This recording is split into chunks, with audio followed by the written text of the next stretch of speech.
Are you perhaps standing at the edge of a crumbling relationship, grasping desperately at fading hope? Do you feel like you're stranded in the land of maybe, where uncertainty looms larger than love? If so, I want you to know in this moment you are not alone. Welcome to Love Shack Live, the podcast for those navigating the sometimes rough waters of relationships, searching for a lifeline amidst the storm. I'm your host, Staci Bartley. With me is my co-host and lover, Tom, along with our daughter, Brooke. Together, we're here to guide you through the twists and turns of love's journeys. And today, we confront a question that many of you are grappling with in this moment. The question is this: can a relationship survive after one partner has already filed for divorce? Ooh, it's a question that cuts deep, revealing the raw emotions of those caught in this crossfire, heartache and hope. But fear not, listener. In this episode, we delve into the heart of the land of maybe, exploring its depths with compassion and insight. From the realities of reconciliation to strategic steps that might lead to a stronger bond or a peaceful closure, we're here to guide you through.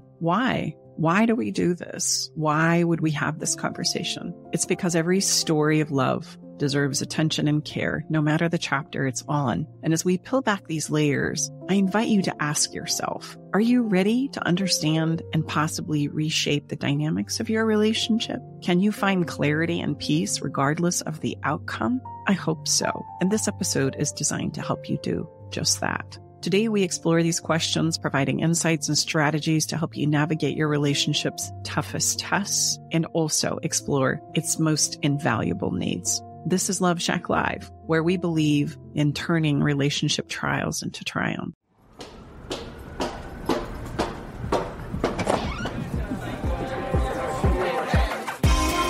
Hey, thank you for coming.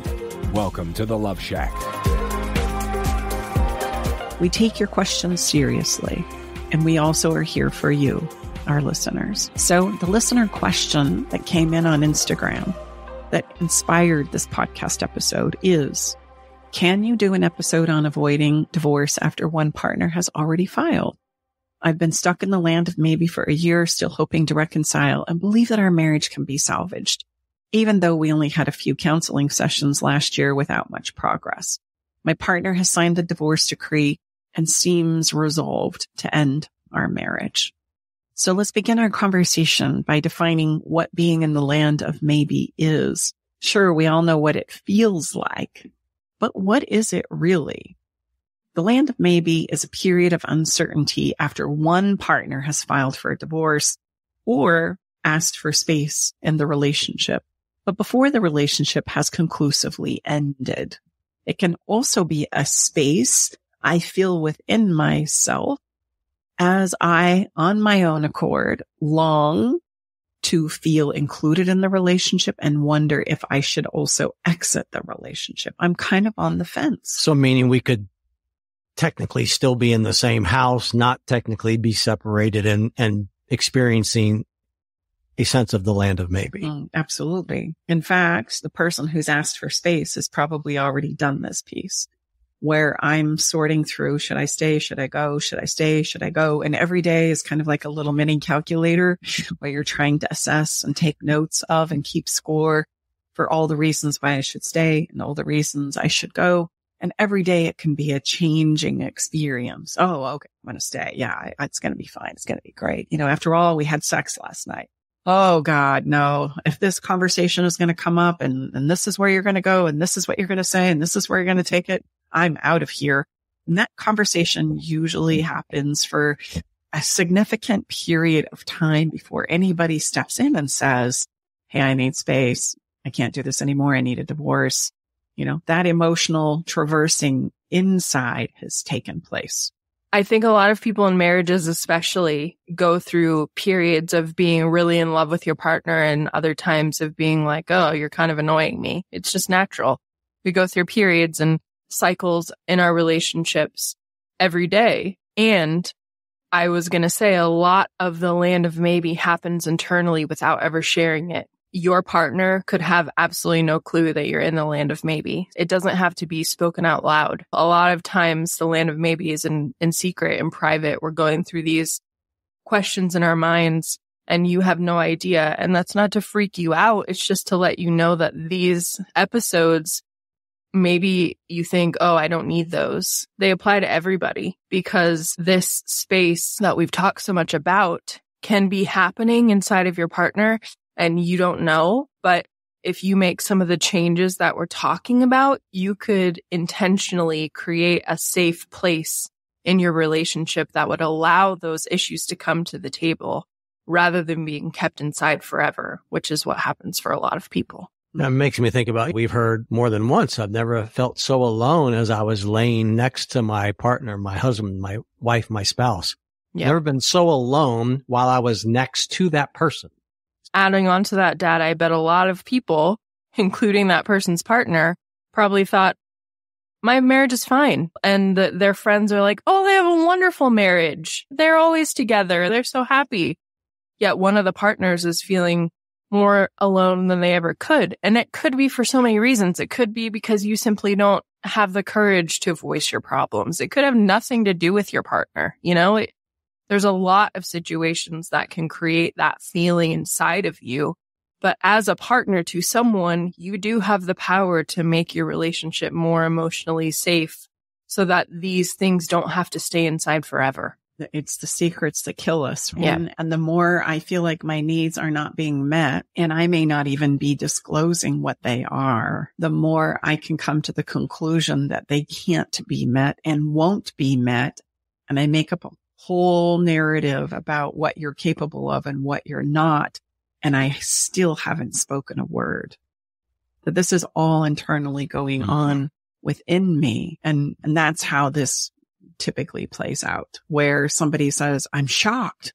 I can't believe that this is happening. I had no idea it was coming out of left field. Yeah, I know, because it was never shared and it was never talked about. And that typically happens because my partner and I didn't necessarily share things, or I was sharing, but my partner wasn't. And this is how we end up in these places of emotional space or land of maybe. I want you to know both, whether it's happening internally or it's actually being spoken out loud. And we are in a place of divorce or place of separation for the moment. Both create an emotional roller coaster that will include huge swings of hope, days where you go, okay, we're going to work this out. They texted me. They said hello. We did a date. They said this thing. I think that means it's a good sign. And we get so sensitive and so attuned to everything that is done and said and spoken, as well as not said and done and spoken. And that's why there will also be not only swings of hope, but despair and confusion and a desperate longing for resolution. And this is why we call it hell on earth, because you're in huge swings of these emotions. And if I'm the person who's questioning the relationship, let's say I'm the person who's asked for divorce or space, I myself am experiencing this as well. And I'm trying to decide if I'm all in or I'm all out, or I might do the logical thing, which is try and do both. Well, I'll participate here, but I won't get all in, and I'll make sure I have a door that gives me an out. Just in case things don't go my way, I can exit stage left. And that's a hell of a place to live in too, because you're not really ever in one place or the other. You've got yourself living in a place and a space internally of conflict, where every day I'm having to decide, am I safe? Am I not? Do I get in? Do I get out? And so you might see your partner doing this. You might see your partner being in. We have a lovely evening. We make love and we talk about a future, and then they freak out and they're out. You don't hear from them for 3 days. It's because they're working out a lot of their own internal conflict and fear about where are they going to stand and where do they feel comfortable. And very often what's needed here in this place is some support, some skills, somebody, usually a third party, to create a safe place to explore and lay the emotions and the thoughts and the fears on the table, so much so that we can sort through them and decide which ones do we need to address or learn how to take on, and which ones do I just need to let go and move through, recognizing and realize this is a new day. This is a new moment where we can create anything that we want. And so the land of maybe is a hell of a place to live. It is one that creates a tremendous amount of breakdown. And when I say breakdown, I'm meaning emotional breakdown, which will typically lead to physical breakdown if I hang out in that place and space long enough. And so it's a place that we want to not have to hang out in any longer than we need to. But it's also a place that I don't want you to feel like you need to rush through as well. On an Instagram live today, we were talking about how it is that this place, this most difficult place in the relationship journey, it is this land of maybe. It is a space of limbo. And how easily we can be manipulated as human beings to reacting to the fear and the discomfort of it. And so there are a lot of relationship platforms out there who will leverage this to their advantage, who will install even more fear designed to get you to take action now. Like, hurry, hurry, hurry. You don't want this to be you. Get in and do this program and save your relationship today. It's 100% guaranteed. Or you don't want this to be you. You better learn these skills and these tips and tricks right now. And I'm just bringing this up because it makes me crazy sometimes when I talk about a soapbox. Because the last thing you want to do in this place and time that is the most difficult part of the journey is to panic. Because panicking will cause you to make decisions and choices, the likes of which we'll typically regret later. We'll say and do things in this place and space in a place of panic that are not at all going to take us where it is we need to go. Okay. I'm reacting to the panic and the fear instead of slowing down, taking a breath, and looking at many different angles and perspectives to collect the information and understanding that I need so I can make a choice regarding the future of my life. I would say, stay with us. We'll be right back. Navigating the silent, complex moments of separation or your partner's need for space can feel like walking through a maze without a map. If this sounds familiar, know that you are not alone. This journey, filled with uncertainties and introspection, requires a gentle, understanding guide. Hey, I'm Brooke from Love Shack Live. We see you, and more importantly, we get it. That's why we created the Separation Support Bundle. A collection of resources designed to not just guide you through separation, but to offer comfort and clarity during these times. Our separation guide offers insights and support to help make sense of your emotions and the process of separation. And for those moments when words escape you, our guide on 10 texts to send when navigating space provides thoughtful prompts to help communicate with compassion. Plus, a soothing separation meditation to help ease the overwhelming moments. Because sometimes all we need is a starting point or a way to start feeling okay again. Remember, you don't have to journey through these complexities of separation alone. Our separation support bundle is here to accompany you, guiding you towards healing, understanding, and most importantly, the renewed sense of self. Visit stacibartley.com/bundle today to access your free separation support bundle. At Love Shack Live, we're all about exploring the real stuff that relationships bring, the good and the challenging. So let's tackle this together, because even in the hardest times, there's hope, growth, and yes, even love to be found. definitely the positive here. We've talked about this a lot in the past episodes. Your awareness is heightened now because of what Staci and what you've all shared, meaning you're going through a situation most likely and hopefully not often happens, or maybe this is the first time it happens. So meaning your awareness is very high and your motivation is very high because you are experiencing a lot of pain emotionally and mostly other places too, physical. So that's a good thing. But then what do we do with this awareness is the key component where I hope and sense you'll see we take a different approach. So it is a gift. I'm not dismissing what you're going through, but to be fair, I don't think you would be listening to us if you weren't going through this. So what can I do now with this rather than panic and freak out and be obsessed what my partner is or is not doing? That's not going to get you to where you want to go. Mm-hmm. What can I do with this time and place and space that will actually benefit me and my chances of reconciliation versus panic, freak out, and then have a tremendous amount of regret when it doesn't go the way I wanted it to go. I'm not putting my faith and my hope and things outside of myself. Skill up, create learning and understanding and exploration. Yes, so that you can make a choice and a decision in your life that will serve you best. And there's only one person on the planet who can make that choice, and that is you. And if you don't know how to choose into things like that, then yes, continue learning, continue the journey, continue the exploration, because eventually you will. Understand and know that there are reasons why our relationships, which I see as co-creations, is having the experience that it is. And the thing that can be so frustrating and challenging about this is there is no physical evidence that this is actually taking place. Remember, relationships are the most emotional journey we will take as human beings, and emotions are invisible. There is no tangible or physical evidence of what is being experienced. Meanwhile, what's happening is the fear and the discomfort and the disappointment and the frustration is building. It's mounting, and we just don't know how to manage and deal with it. And it will get to a place where I become so conflicted or so overwhelmed with it that the only thing I know to do then is to say, I need a divorce. I can't do this anymore.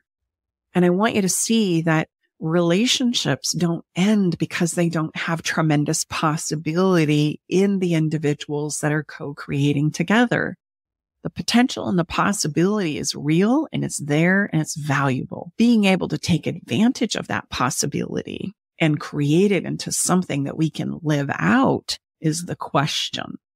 And when we run out of emotional gas, we simply lose our ability to show up in the relationship. It does not mean that you're not loved or that this good that was created wasn't good. It doesn't mean that there isn't tremendous possibilities and capabilities in the relationship as a whole.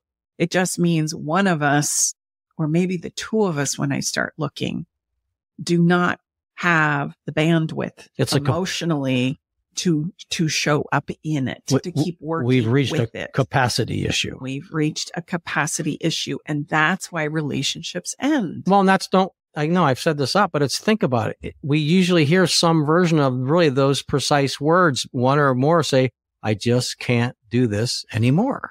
When we feel like you just said, Mom, too, and Dad, I just can't do this anymore, or I've reached this point where I've said this so many times and nothing's changing. When we've reached that point, I've said this before in an episode, there's really two options, or I guess there's three. We can say I need space, we can say I need a divorce, or we can say nothing and nothing changes. And many people take many of those options, but we can't be surprised when we get to this point. I would propose there's a fourth option, which is space of the plan, which is what we talk about here in this very long series that we've done on space and separation, because there is another way. And that's the way that we are talking about in this episode.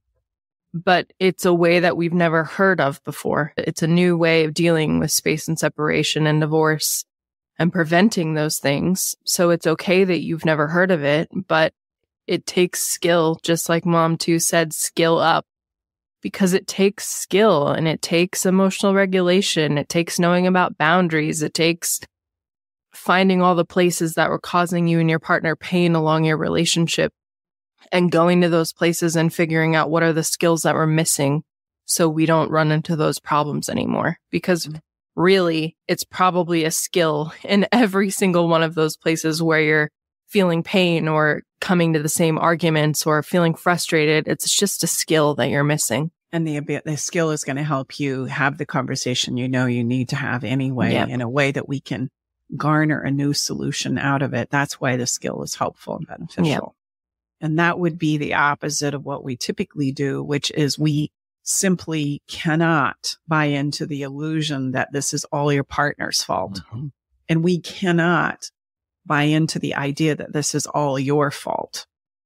And we tend to go those one of two places. Mm-hmm. It's either all my partner's fault, and if they would just start figuring it out and take care of their shit, or gosh, if I could just pull my shit together, then we would all be fine.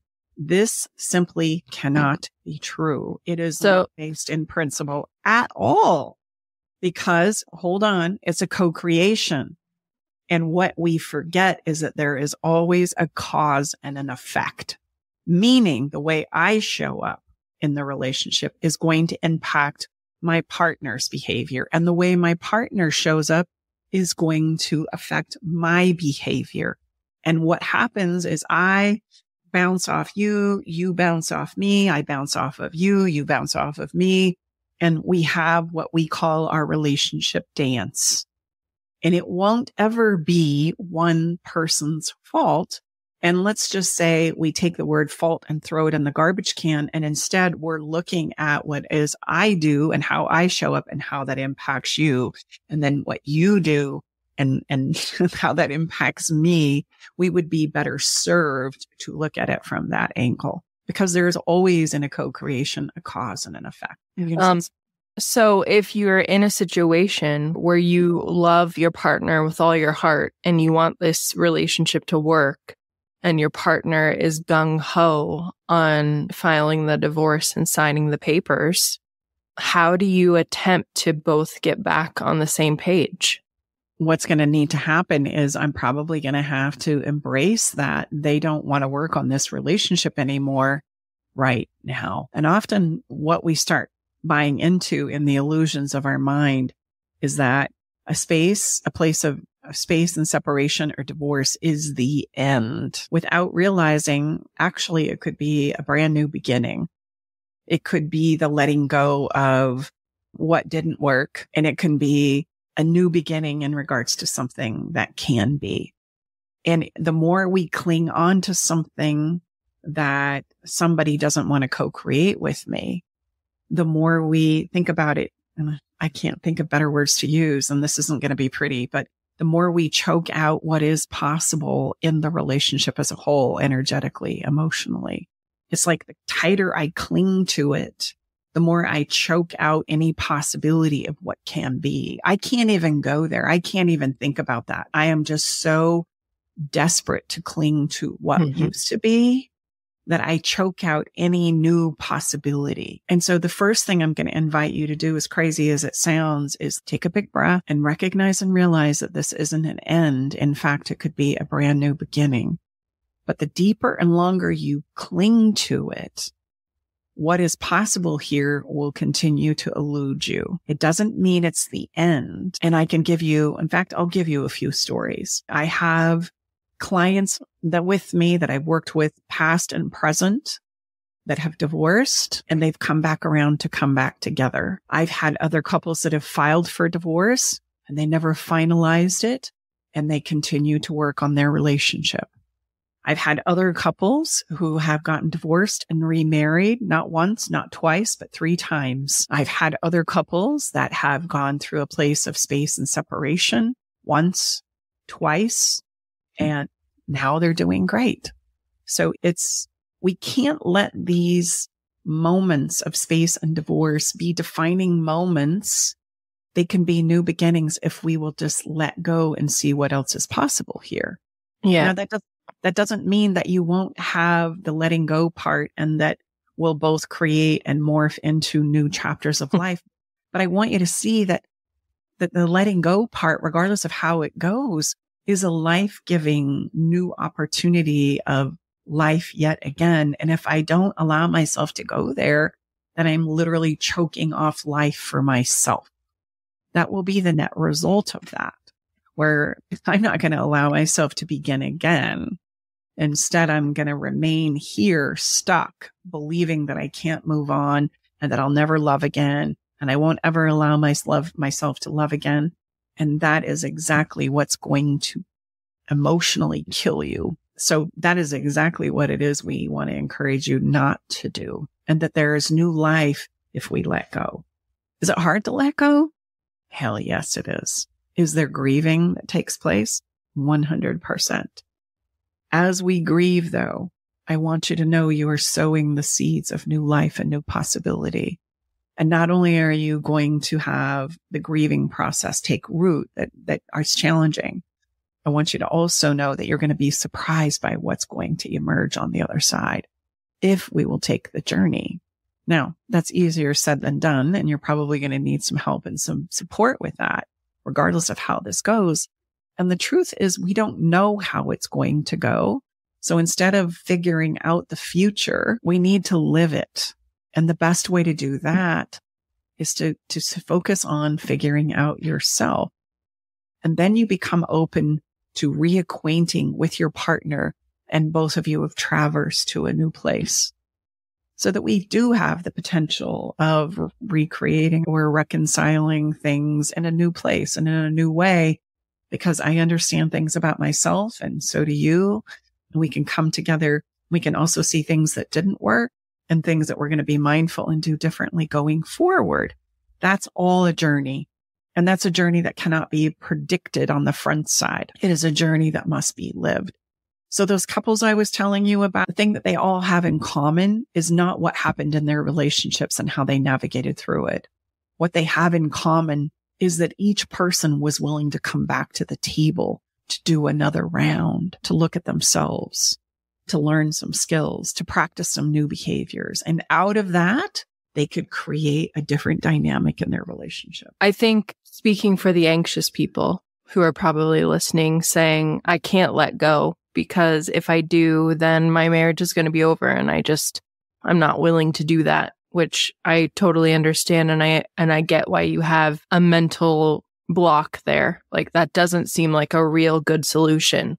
But I just want to remind you that the way that we act when we're feeling so desperate and we're choking the life out of our relationship, like Mom 2 said, and we're just desperate for our partner to stop the divorce or shred the papers or whatever, we're not showing up in a good way. We're not being our best selves. We're coming from a place of desperation, and we're probably doing and saying things that we wouldn't normally do. And it's taking a lot of your mental capacity and energy to stay in that place.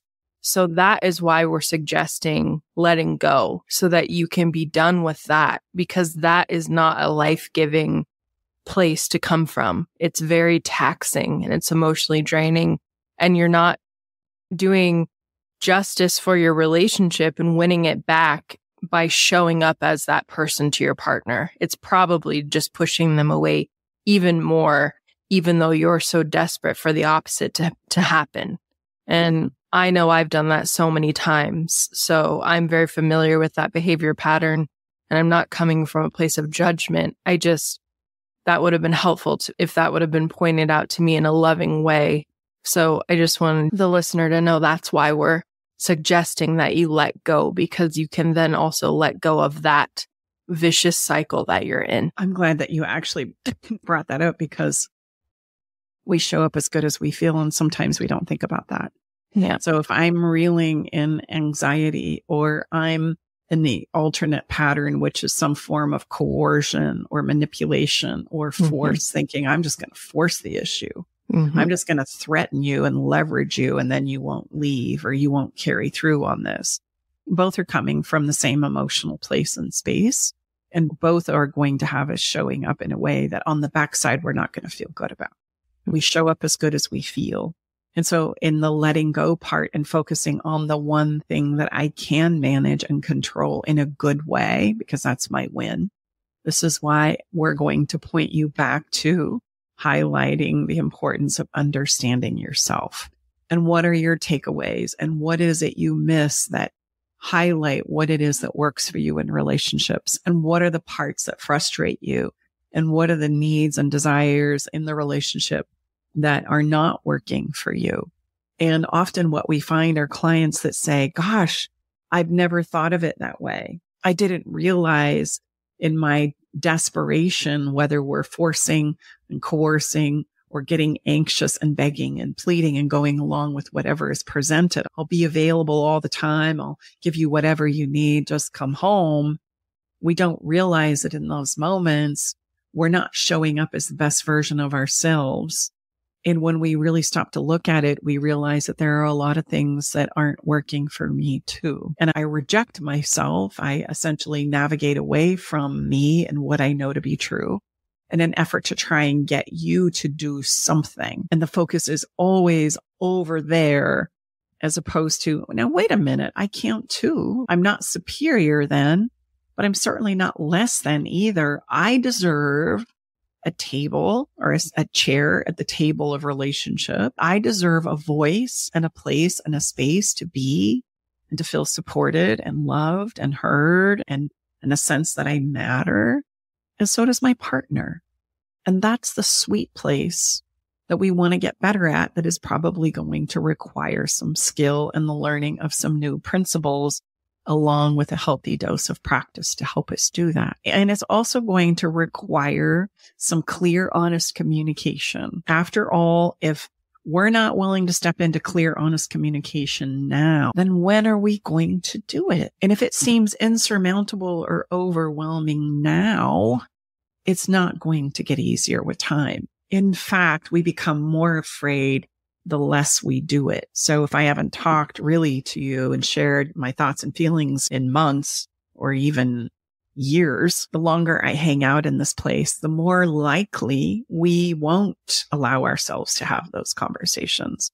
And this is another benefit of being in a place of intense pain, like Tom had said earlier, and emotional discomfort, is all of a sudden I'm willing to push past that fear to have maybe the first honest, open conversation we've had in years. I mean, after all, in the place where our relationship hangs in the balance, if not now, when? You better get good at saying what you need to say. And that is usually what opens up the clarity to helping us understand where we can go from here. Without that, what you find is the solutions that we need to go in a different direction will continue to stay buried within us. That if we can't lay what I call our emotional cards on the table, then we're not going to be successful in finding the solutions we need to navigate to a different place in the future, because they reside in us. They don't reside in me. They reside within you and your partner and the dynamics of that cause and effect in your relationship. So we've got to get to a place where we know and understand how to have open communication that is genuine for me, where I get to say and ask for what it is I need, and I actually have the emotional regulation to allow you to do the same. And would you say in all the years we've been doing this, when people reach this place, that's probably, to be really objective, that's going to be difficult for you to facilitate that type of a conversation on your own? Well, if you could have, you already would be. Yes.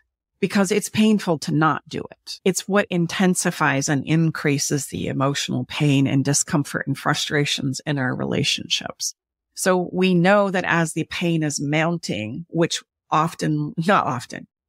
will lead to a need for space and separation and divorce, we know that what's being compromised is consistently the ability to talk and share regarding what works for me and what doesn't, and the safety of me being able to share those things without a reaction from my partner. So I might say, I can say it and I'm clear about it and I know what it is, but I don't share and say it because my partner reacts every time I do. And so then I stop, which then adds to the pain and the escalation of discomfort within myself. So people like us can come in and usually create some permission and emotional safety that has not been there for probably quite a while. So you can start to have these conversations that you've not been able to have.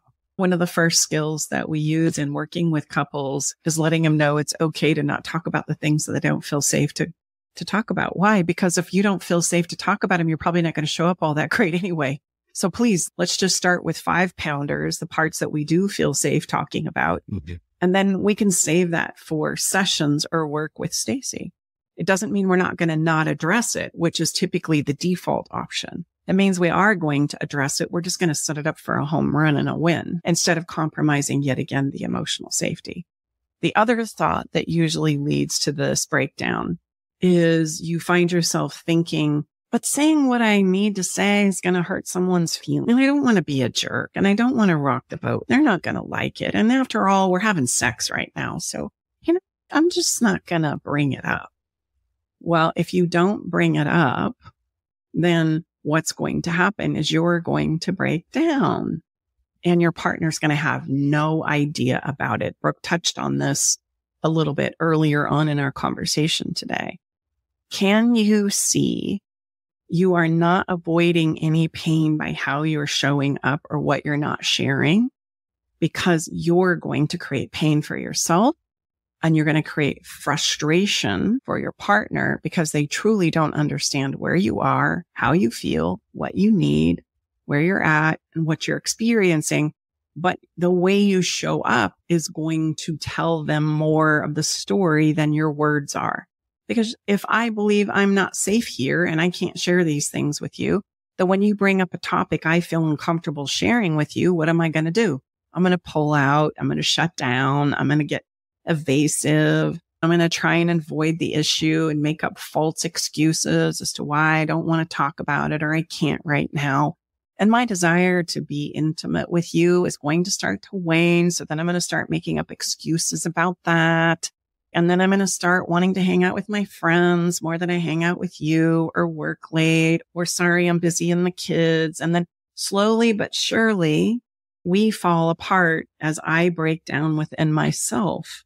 And we're all pointing fingers at each other. And you're going to tell me that's not painful. And I'm going to propose the idea that you are not avoiding pain at all. Actually, you're contributing to it. So not saying what you need to say is how we write ourselves out of our relationships, i.e. not getting our own needs met. And it also prevents us from finding true solutions to the pain that we are experiencing. And so we let the pain get to these excruciatingly high levels before we'll finally address anything. So tell me what's more kind, doing what I just described, or being honest and saying, hey, I just want to let you know before this becomes a thing in our relationship, I'm really struggling with this. Hey, you know what? I just need to ask for this because I'm noticing that I'm not okay. Hey, I'm noticing that you're shutting down. Help me understand what's going on for you. Is there something I can do to support you better than what I'm doing now? And in these kinds of conversations, the pain doesn't have to get so high before we address it, number one. Number two, to not do so is actually cruel because we're setting it up for a lose-lose scenario with which it's going to break us down. You first. And them second. If you are having thoughts inside of your head that are like, hey, if my partner doesn't change this, or if we don't fix this one thing, I'm getting close to asking for a divorce. Don't you think that's important to say? Like, it is cruel when you think about it in that way. If you know there are some things that you could have asked for that could have helped repair and save your relationship, but you weren't willing to bring them to the table for whatever reason. Yeah, I understand. You're like, well, if I say this thing, it's going to hurt the feelings. But isn't your relationship and the safety of it more important? Taking that risk, there's a big reward on the other side. And if you need some help and support in learning how to say those things in a way that's going to lower the chances of it blowing up into a huge thing, then that's what we're here for. That's the work that we do. So book a session, join the roadmap, join the Better Love Club, ask your questions. We are here to help you with that. If we have one legacy, it would be say what you need to say, because if you don't, that's why these terrible things in relationships happen. Just stacking on what you said, Brooke, is what Staci just earlier, you want to listen to that because this is what we get asked all the time. I mean, yes, there's more effective and less effective ways to say what we need to say without question. And I think why most of us feel like there's no way we could say that because we're going to disappoint or hurt or whatever, because we don't have the skill set that Staci does to be able to share what's truly going on in a way that works. Mm-hmm. It's usually from a place of accusation or blame, or someone's got to be right and someone's got to be wrong. And you correct me if I'm wrong, with Staci, she just went through a scenario there where it can be very hard to upset someone because it's truly done from a place of genuine and authentic and a place of curiosity. We're not natural how to do that. If I was to tell you how many times you say, Staci, I wish I had you, or Brooke and Tom, I wish I had you all in my ear when I was going through this difficult place and had to step into what we would say a difficult conversation. Well, it's only because we've never had any experience doing it. And you can become much more comfortable and proficient and efficient at it, just like any other success you've had in your life through practice. I have a quick example that I want to share of something that my fiance said to me that has stuck with me because he had the courage to say it. He said it like 7 years ago, but it changed how I showed up. We were having a never-ending fight, okay? He just couldn't get his point across because I was way too defensive. And then the thing we were fighting about, he said, you know what? This is the thing that if we do ever end our relationship, this is the thing that will end it. And I was like, oh, the thing we're fighting about? He said, no, your defensiveness. Oh. And at the time, it wasn't received well, okay? Because I didn't have all the skills that I have now. But I can tell you that stuck with me in a way nothing else ever has, because he literally shared this defensiveness that you're exhibiting right now, which was very high. My defenses were off the charts. It was harming our connection. And so as a result of that, I listened and I was like, wow, I can't show up like that anymore. Not only because it's hurting us, but it's not how I want to be. I've been able over time to lower my defenses, but it's been hard. That is the power of sharing those things. It can alter the course of your relationship in a great way, even if it was hard to get it out or to say it. And usually the things that we need to hear and that we do need to look at are hard to say. It's going to be the hard things that we need to get better at talking about. And those are the things that never get laid on the table. And so our only other option in this, the only other choice that we have, is to live lives and pretend an illusion that everything is okay. And that's easy to do, again, because emotion is invisible and there's no physical evidence of what happened. But trust and know the discomfort and the emotional frustration and the emotional capacity to continue is on the line, regardless of whether we see it or we don't. And that's why we want to ensure that we are talking about and sharing what works for me, what doesn't, and that I have the understanding and knowing to also check in with you about where you are and what's working and not working for you. And the skill and the courage part is that we actually have the conversations as we go. Because here's the other thing I need you to know.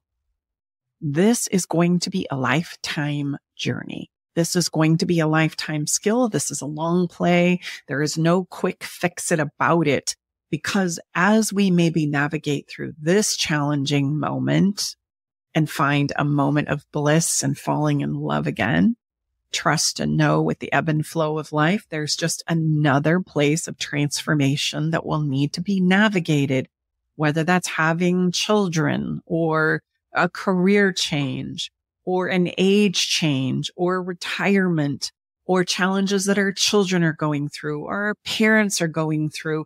And you're not going to see these coming. Nonetheless, they're going to need to be navigated. Should we add grandchildren too? And then there's the grandchildren, right? I mean, it is a never ending sea of needing to transform ourselves and our relationship into a place and a space that can meet the challenges that life is going to inevitably bring our way. So there is no set it and forget it about this, but know that a relationship can always be on solid ground if we know and believe in ourselves and the confidence of us to have the conversations that are needing to be had. If there was ever a magic wand that I could pass to you, that would be it. And that is why we do what we do. So we cannot create the success we are looking for typically without help and support. Why? Because the principles and the skills and the understanding and the place of support and practice in navigating some of these things are just not known by you. Not because you're not capable or you're stupid or you don't know better. It's because they've never been taught to you.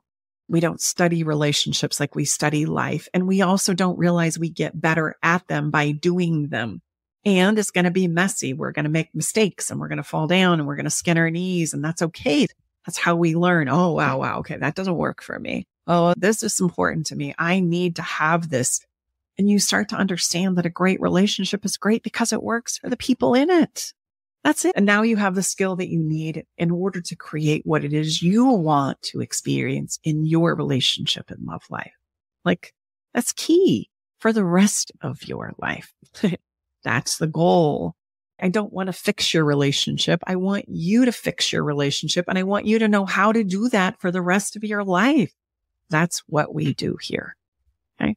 So as we land this conversation, I hope that helps point you in the direction that can we reconcile even after divorce has been asked or filed papers are in motion? Of course you can. And sometimes, like I've said in the beginning, that's just a new beginning. And the more I cling to it, the more I'm probably not going to show up in a way where we can have the conversations, learn the things we need to do, and go in a different direction. Well, I think to be fair, I don't think any of us, listening, or even us, we wouldn't want the same version of what it is that got us into that situation. So is it possible to create something, the same thing that you had? No, we wouldn't want that. But is it possible to create a 2.0 or whatever the number is? Hope, absolutely. But again, everyone's going to have to step in and roll up their sleeves and skill up. Yes, it is. And we've been part of those transformations. We have. Again, we're always about however this goes. Yeah, whatever conclusions that the people that we're working with, clients and members of our communities arrive at, we're going to support that to go very well. And you're going to make the decision, not us, because that would never be our place to make a decision for you. You're going to have what Staci calls that internal clunk. And we're going to show you how to get there. Right. So a couple of things to ponder as we wrap this up. Number one, I want you to realize you cannot force or coerce someone to be in a relationship with you. And the more you try, the more they're going to pull away or shut down. They have to willingly come to the table. They have to willingly choose in, or we've got nothing to co-create with. I know that's some tough love right there, but it's important for you to see and understand that. Again, the couples who go several rounds, who reconcile after divorce, or couples who after divorce realize, wow, I really loved you. And that was a really great relationship we had. And I'm recognizing and realizing there are some things I want to get better at and some things that I want to do different. Want to try again? Yeah, I do. Actually, I choose in, and everybody shows up at the table again. And then we improve from that place. Okay. If I have to force and coerce you or twist myself into a pretzel in order to get you to come home, it's probably not going to go well, because that's not sustainable. Remember, we show up as good as we feel. And so I can only pretend for so long before I start to compromise my physical, mental, emotional sense of well-being. This is where we have physical problems and mental health problems. We can't just negate that away. Okay. We can approach a partner who seems resolved to end the marriage by doing our best to understand their perspective. Help me understand why you think this is over. Help me understand why it is you feel like this is going to be the answer you need. Help me understand what you plan to do now. Help me understand what our future is going to look like then as we co-parent our children. Help me understand what you were thinking. Help me understand what didn't work. Help me just so I know in the future, not that I'm trying to save our relationship, that I can just maybe improve my sense of understanding and knowing about love and life and relationships overall. Those are incredible conversations to have if they're available to you. Each of you have the opportunity in this place and space to express your sincere intentions and what you would like to see happen going forward and what it is that didn't work for you in the relationship as a whole. That is life-giving regardless of how this goes. It creates a sense of completion. It creates a sense of understanding.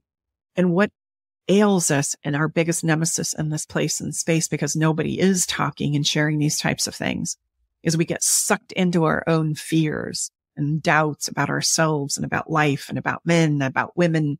And then we're going to show up as though those doubts and fears are true, which then starts to limit and shrink our life as opposed to help us step into understanding and possibility to expand our life. That's important for you to understand. We need to learn and understand ourselves better, which will lead to a true demonstration of behavior changes that will be required on both sides to take us in a new direction. This will allow for changes in how you co-create with one another. That's important. And I've got to just do my part. That's the only part and piece I can be responsible for, because it's the only thing I have control over.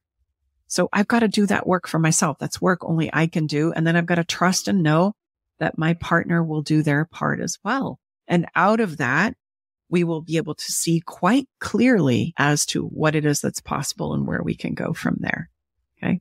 There needs to be an evaluation and understanding of self before they can be success and growth and a reconciliation process. Otherwise, the reconciliation process will probably not happen. This will affect the different outcomes that we can create as a couple. I hope that makes sense. I've got to look at me and what works and what doesn't. And you've got to look at you and what works and what doesn't. And then as we share those things, it's going to create some clarity regarding, okay, here's what's possible. Here's what we can do. How about if we do this? How about if we do this? All right, let's practice and see how it goes. Oh my gosh, it's working. I love it. Can we tweak it here? Can we adjust it there? Hell yeah, we can. Okay, let's try that. And on and on and on it will go, hopefully for a lifetime. It's exploring this piece that leads to the reconciliation part. And if your partner is just not in a place to meet you there right now, then it's probably best that we do what we need to do to let go so that whatever potential life is there for you or for us in the future can actually be capitalized on. And it is an act of courage, but I want to leave this thought with you that I read and was so profound this morning. I have this meditation book. It's actually a book of poetry by Mark Nepo. And I think what he had to say so highly fits what it is that currently is probably happening for you right now. He says, in the journey of love, there will be grief of what is lost, but also surprise for what is to be in the future.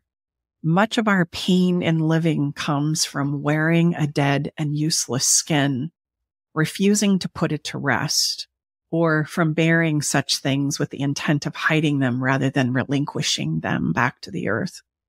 We live, embrace, and put to rest our most dearest things, including how we see ourselves, so that we can resurrect our lives anew. And I think that is it. That is what's happening in this very difficult, transforming place of the human journey. Is I have to let go of what once was and garner new hope and possibility for what can be. And if I don't want to do so, then I take life away from me, my partner, my family, the whole. And yes, it's always going to be better than you can imagine. And yes, there is going to have to be a place where we put to rest our dearest things, including me, the image that I am right now, in hopes that I can become something anew. Because clinging to, as Brooke described her story in defensiveness, imagine her clinging to the defensiveness that she was unwilling to relinquish and lay to rest. It would not allow her to birth into something new that could be. And so it is for us all. I hope that gives you some comfort. I hope that that gives you a sense of peace, as crazy as that sounds, amongst navigating the unknown. Find a place, dear listener, within yourself that you can feel good about who you are and who you are becoming. And please understand and know it will require us by principle to lay to rest many of the dearest things that have brought us to this moment, but yet will also give way to new potential and possibility in the future. Yeah. And I would just remind the listener too that, and we've seen this happen often, and Brooke touched on in the beginning, is we know from our body of working, one person, Staci calls the Braveheart, the person that raises his or her hand, because very rarely do both people in a relationship, in a marriage, even when they know they need help, raise their hands at the same time. So it's usually one person that raises their hands. I like that Staci calls him or her the Braveheart. By you committing to showing up to the best version of yourself as you navigate these new waters, it can absolutely change the trajectory of a relationship. Absolutely can. It will. And it will. So I always say, like, look, if that was the least that came out of this very difficult situation you find yourself in, is that it was the catalyst to have you be committed to a new version of you, and everything else above that was all upside, as they say in the betting world, I would take those odds because there's no downside. There really isn't. So be committed to that and trust the process the best you can. And we're here to be of service. This is exactly what we do, all the time.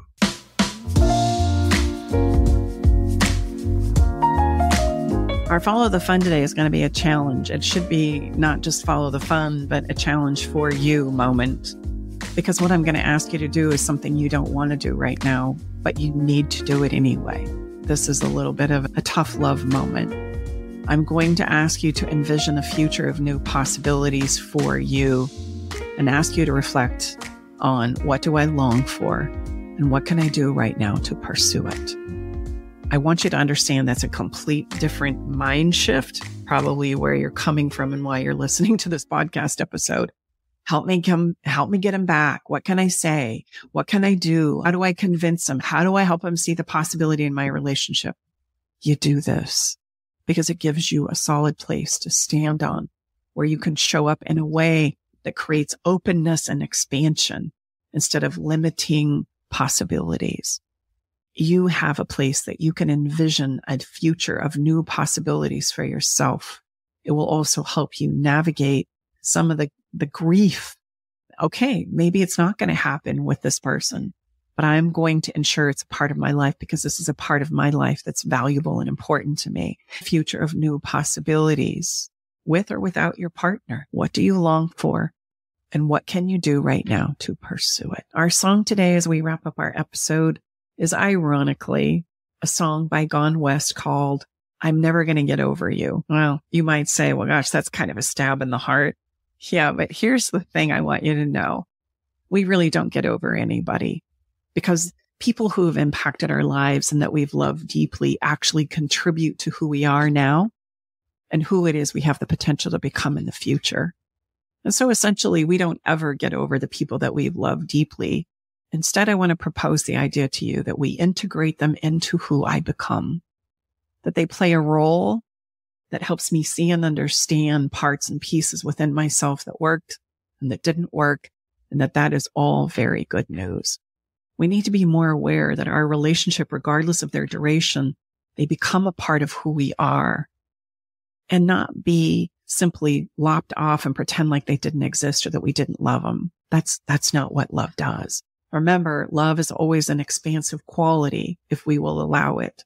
If we don't allow it to be, it can become the number one destructive force in my life. I was in a TikTok live yesterday and I saw a comment that said, if love fails, it was never love in the first place. And I just want, listener, if you believe stuff like that, I want you to know nothing could be less true, because the reasons why relationships fail, which they don't fail, we don't believe in failed relationships because of what Staci just said.